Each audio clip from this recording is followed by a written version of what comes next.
আসসালামু আলাইকুম আপুরা, আশা করি সবাই ভালো আছো। আমিও ভালো আছি আলহামদুলিল্লাহ।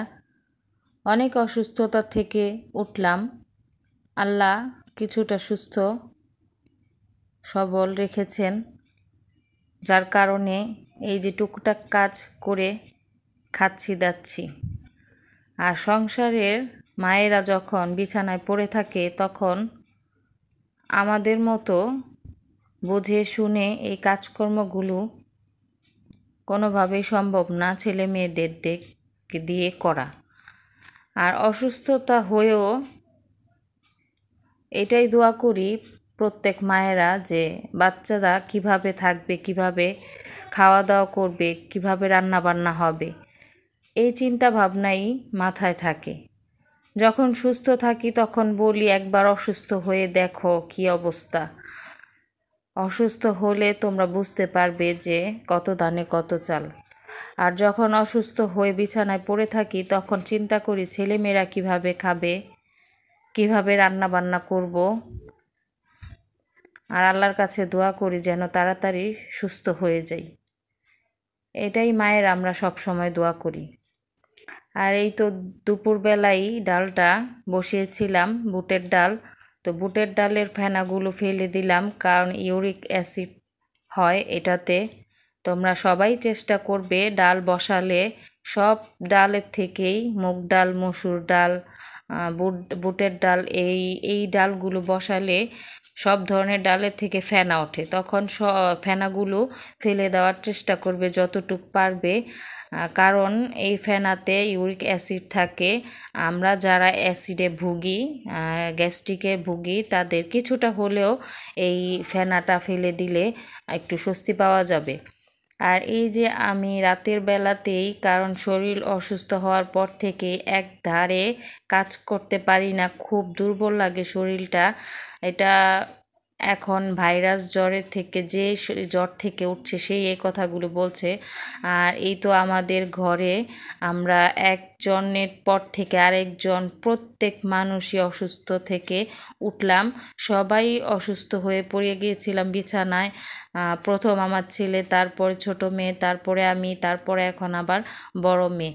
তো এই তো ভাইরাসজনিত রোগ যাকে বলে। আর ভাইরাসের জ্বর যেমন হয়, একটার থেকে আরেকজন, আরেকজন থেকে আরেকজন, এরকমভাবেই এই রোগটা ছড়িয়ে যায়।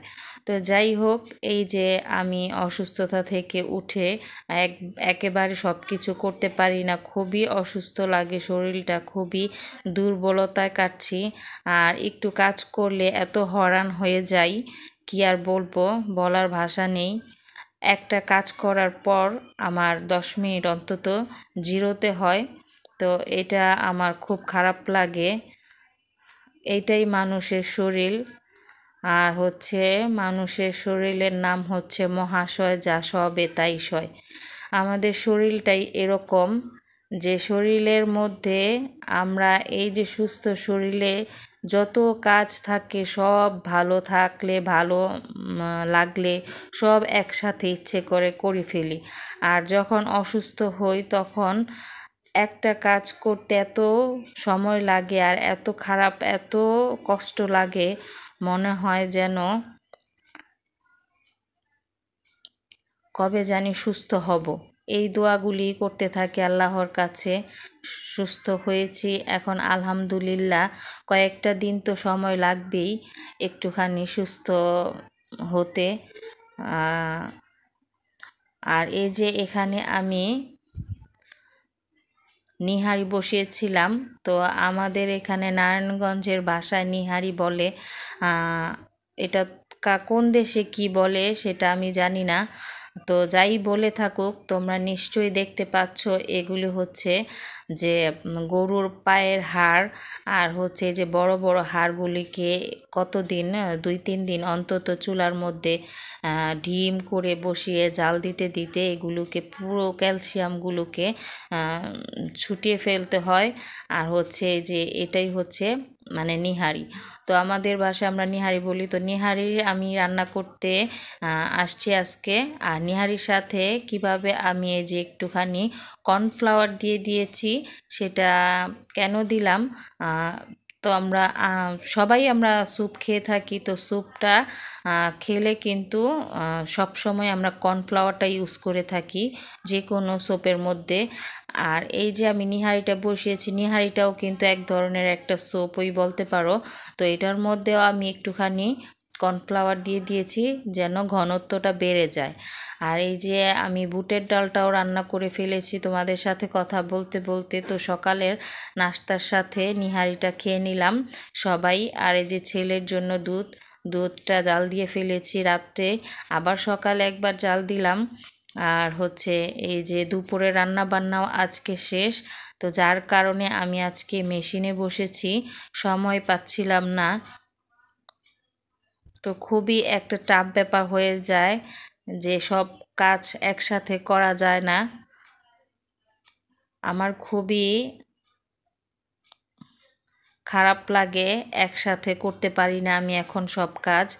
আমার একটুখানি সময়ও লাগে বলতে পারো, কারণ জ্বর থেকে ওঠার পর থেকে আমি খুব জিরিয়ে জিরিয়ে কাজ করি। আর এই যে এখানে মেশিনে বসেছি, তোমাদের দেখিয়েছিলাম আমি অনেক দিন আগে একটা ভিডিওতে যে আমার এই ড্রেসটা আমি সেলাই করব। তো সেলাই কিন্তু এখনও করা হয়নি, একটার পর একটা সব ড্রেসই সেলাই করেছি, কিন্তু এখন এটা করতে একটু দেরি হয়ে গেল। কারণ হচ্ছে এটাতে আমি লেস লাগাবো, তো লেসটা কিনতে অনেক দেরি হয়ে গিয়েছিল। আর এই ড্রেসটা যেহেতু একটু সুন্দর করে করব ভেবেছিলাম, তাই একটু আস্তে ধীরেই করেছি। তো এখানে আমি সালোয়ারের মাপ নিয়ে নিচ্ছিলাম যে 37 অথবা 38-এর মাপটা। তো সেটাই আমি মাপ নিচ্ছিলাম যে 37 মাপটা সালোয়ারের জন্য। আর এখানে আমি তোমাদের এই যে লেসটা লাগিয়ে নিব, সেটাই তোমাদের সাথে শেয়ার করব যে লেসটা কেমন হয়েছে। তোমরা একটু কমেন্ট করে জানিয়ে দিও আমার ড্রেসটা কেমন লাগলো তোমাদের কাছে। আর এই যে দেখো শহরের অবস্থাটা দেখে মোটেও মনে শান্তি লাগছে না, ভালোই লাগছে না। এই যে ঢাকা শহরে কত গ্যাঞ্জাম হচ্ছে, কত মায়ের বুক খালি হয়ে যাচ্ছে। এইগুলো কিভাবে মায়েরা মেনে নেবে আমি বুঝতে পারি না, এত কষ্ট মানুষ কেন দেয়। আল্লাহ আমাদেরকে হেফাজত রাখুক, সব সময় দোয়া করি যে মায়েরা কিভাবে একটা সন্তান হারানোর ব্যথা ভুলে থাকতে পারবে। আমি আমার নিজের কথা চিন্তা করেই খুব কান্না পায় যে আমি একটা মা, আমার কাছে অসম্ভব। আমি এই কথাগুলো চিন্তা করে আমার চোখে পানি আসে যে কিভাবে মায়েরা এই জিনিসগুলা সহ্য করে নেয়। এই যে মায়ের বুকগুলো খালি হয়ে যাচ্ছে, প্রত্যেকটা মায়ের বুকে হাহাকার ওঠে।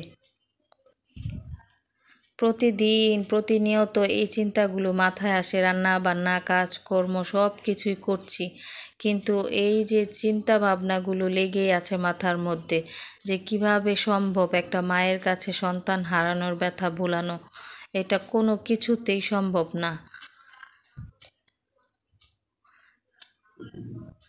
আর এই যে আমি কিছু পুরনো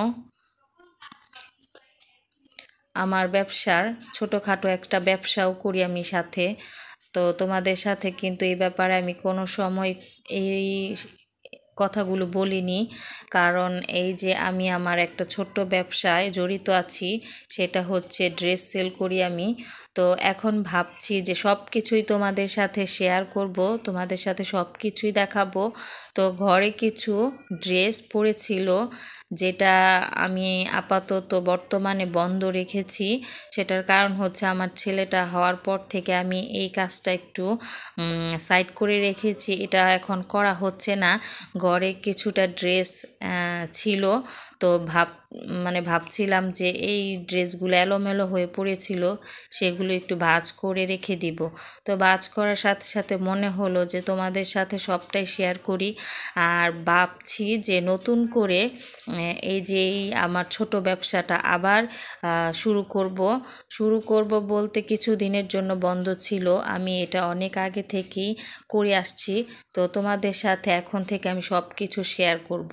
তো এই যে সব কিছুই আমার এলোমেলো হয়ে পড়েছিল, আমি এই যে ড্রেসগুলা এখন ভাঁজ করে রাখবো। আর এই যে পর্দা, আমার একটা পর্দা বেশি হয়েছিল, কারণ আমার দরজার মধ্যে স্ট্যান্ডটা দেওয়া হয়নি, আসার আগে স্ট্যান্ডটা, সেই জন্য আর পর্দাটা বিছানো হয়নি। তো এই যে কিছু ড্রেসগুলোও রেখে দিলাম, কারণ এই ড্রেসগুলো অনেক দিন যাবত এলোমেলো হয়ে পড়ে আছে।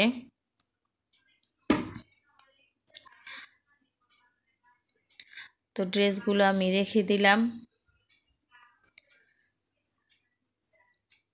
এই ড্রেসগুলো খুবই সুন্দর, কিন্তু আমি অনলাইনে তো আর সেল করি না, সেজন্য তোমাদের